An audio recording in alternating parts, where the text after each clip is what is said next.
Your brother asked you if you wanted to come and live with him. Yes, ma'am. Things started to get sticky. He likes to yell and scream. I told him is basically that he needed to move out. How did you respond to that? Not well. And your reaction was to hit him. Ever heard of the old adage that fish and company start to smell after 3 days? Stephen Shuffler is suing his half-brother, Jonathan Doucette, for damages from an assault in a moving vehicle. Mr. Shuffler, the defendant is your much younger half-brother. Yes, ma'am. How old are you? 40. And you, sir? 23. And from what I gather from the papers, your mom died 3 years ago? Yes, ma'am. And you were living with her at the time? No, I was not. I was actually staying in my own rental place in the same hometown of Eunice, Louisiana. Were you working? Yes, ma'am. Did there come a point when you stopped working? Yes, ma'am. When was that?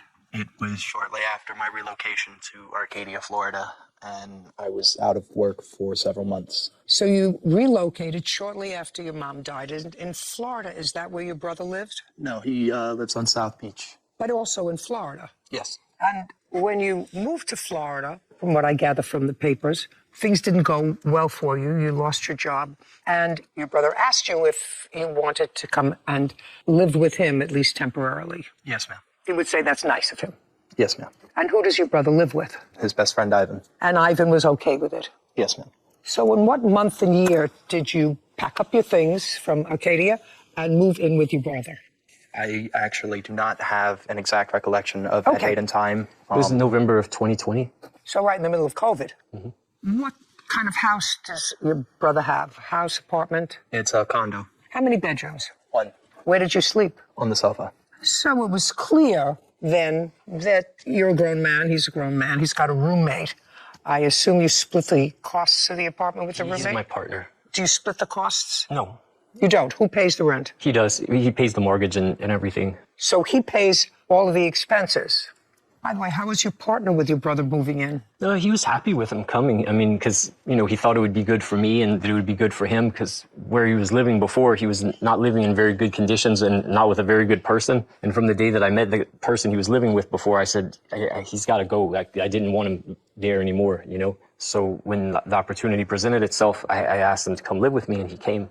Okay. So you were staying on the couch, there's one bedroom, and I assume that you weren't contributing to any of the household finances. I have a monthly rent of $300. So you pay them $300? A month, yes. And when did that start? It was about a year and a half after when I had picked up my first job. Okay, so you lived there rent-free, and they covered your expenses for a year and a half. Yes. Nice. But then, what I gather from reading these papers, things started to get sticky. Because I assume you knew that this was not a permanent arrangement, sleeping on a couch. You knew that. Yes, ma'am. That's not the way, live in a one-bedroom apartment sleeping on the couch. It was supposed to be temporary. And I gather things got a little testy. Because you ever heard of the old adage that fish and company start to smell after 3 days?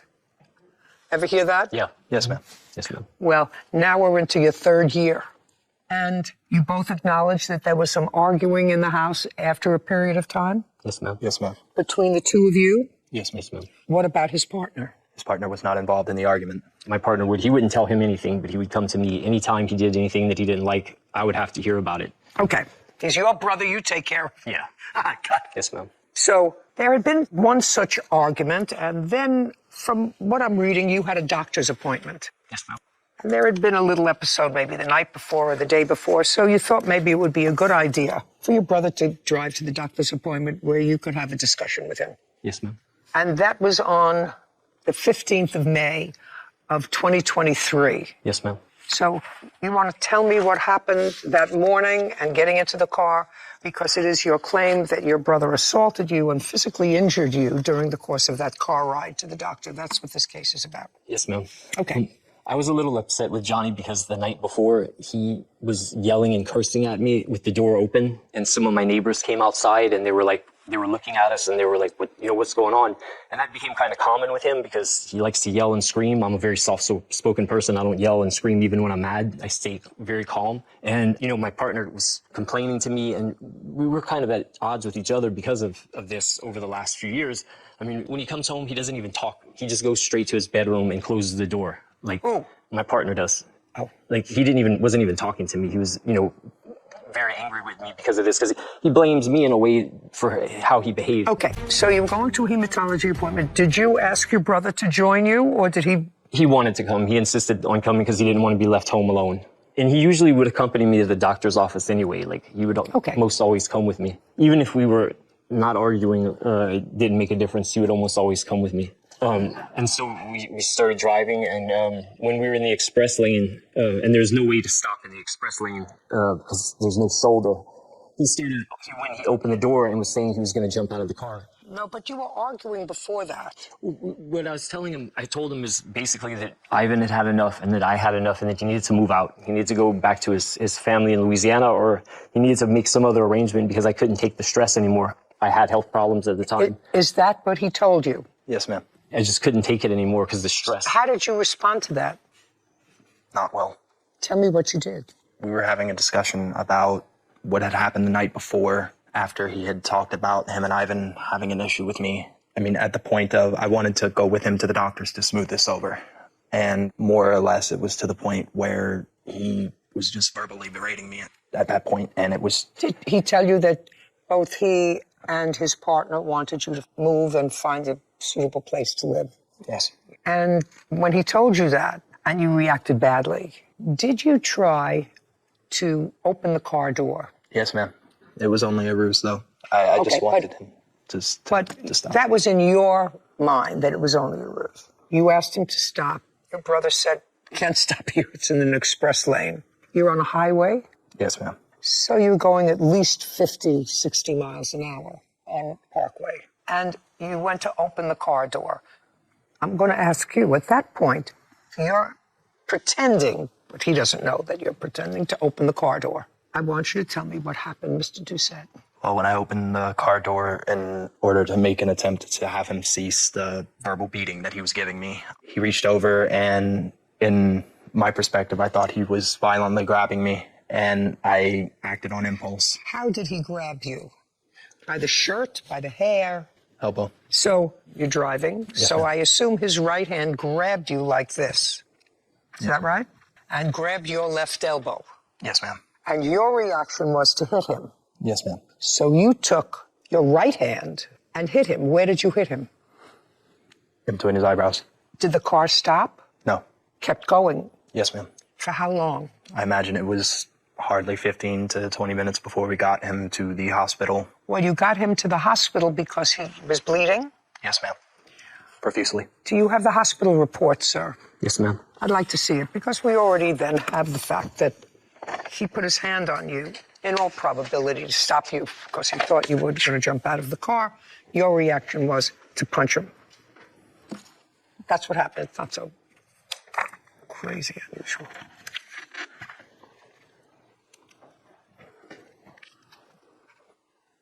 There's a bad cut there. Was that just from your hand, or did you have a ring on or something? That's a pretty bad cut, so that's pretty powerful. It was my knuckle bone. No, that's a pretty devastating blow. You're lucky you could drive. Yeah. Well, it was clearly, Mr. Doucette, an assault on your brother, and he was clearly injured. That's what the basis of this case is. When did you move out? Almost 2 months after. When did he move out? It was a few months later. It was like maybe in October, the beginning of October, or September or October. When did you file this case? A few months ago, like in October, I think. I filed it with the court just a few weeks ago, actually. I thought you meant with you guys. Is what you're saying that you filed this case Just to after appear New before Year's. me in October, and then you filed it in court sometime more recently? Yeah, in January, the beginning of January. In court? Yes, ma'am. Do you have medical insurance? Yes, ma'am. Okay, so the medical insurance covered most of your medical bill? Yes, ma'am. Was there any payment beyond that? I had to go to Pensacola to visit a plastic surgeon that I'm friends with to see if there was anything he could do for me. I went to see him twice, and basically he gave me silicone gel to put on the scar. He's a good friend of mine, and so he didn't charge me anything. Okay, you don't see it really.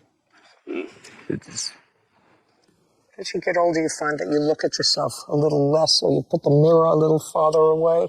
You don't see these little things, otherwise you would have nightmares and be up all night. So you stayed home for a couple of months. How was the couple of months that you spent before you moved out after the assault? It felt terrible. I assume that you did. Where are you living now? In West Palm Beach, Good. With whom? shelter. Is that the shelter that you moved into when you moved out of the condo? Yes, ma'am. Are you working? Yes, ma'am. Tell me what the shelter is like, Mr. Doucette. Just very nice people, generally keep to themselves. I keep to myself, and Have your own room? I share a room with another person there. Is it okay? Yes, ma'am. You see a doctor regularly? Yes, ma'am. Weekly?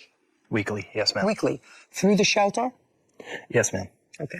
I also see a therapist weekly through the shelter. That's what I was talking about. Oh, my bad. Okay. All right, good. So it sounds as if you're in a reasonable place now. Yes, ma'am. Okay, good. So you acknowledge how badly you felt after this assault. It was really an unprovoked assault. He was probably trying to pull you back so that you wouldn't hurt yourself. Because I have a feeling that your brother loves you a great deal. But you're probably better off outside of somebody else's social situation, by yourself, whether it's by yourself at a shelter or hopefully someday in a place of your own. In any event, you understand, Mr. Schaefer, that I'm going to issue a judgment in your favor, but it's not going to be a crippling judgment against your brother. I think that he understands that what he did was wrong. You're entitled to a monetary award. You had some pain and suffering. Certainly you understand what his situation is. Judgment for the plaintiff in the amount of $1,500. We're finished. Thank you very much. This court is adjourned. I caused my brother unnecessary suffering. And at least he got a little bit of something for it, as opposed to the hell and grief I gave him. He needed something to happen to him to get him to see reason and behave himself, you know, because he's kind of out of control. A lot of pain. It's bleeding everywhere, and it was not good. I wasn't verbally assaulting him or berating him. I was just telling him, you know, you really need to leave my house. You need to go because I can't deal with you anymore and the drama that you make and the trouble that you cause, you know. I just want him to know I love him and I'm sorry. I don't know that if he's changed his mentality or his way of thinking and behaving. I mean, he says that, but he always would tell me that, and then he'd go back to doing the same things right after. Only time will tell. Yes, there is a chance to put the relationship back together. I felt so sad for both of those brothers. Clear that the defendant has issues.